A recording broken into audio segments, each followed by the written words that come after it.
دیمایی ها حکم فرزند ارشد زمستون رو دارن. اونا قوی و محکمن، مهربون و عزیزن، صادق و رکن. اما بذار اینم بگم اونا کمی حسود و زودرنجن که خب اونم از دل کوچیکشون منشأ میگیره. آخه نازک نارنجی زمستونن. اگه یه دیماهی دلش بشکنه زمین و زمان به هم میرزه. زمستون رنگ غم میگیره و سرما همه جای زندگیشونو پر میکنه.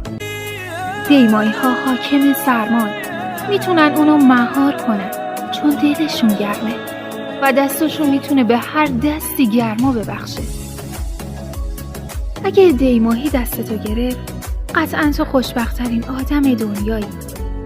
و اگه یه دیماهی عاشقتونه مطمئن باشید تا پایان زندگی دلتون به بودنش و عشقش گرمه.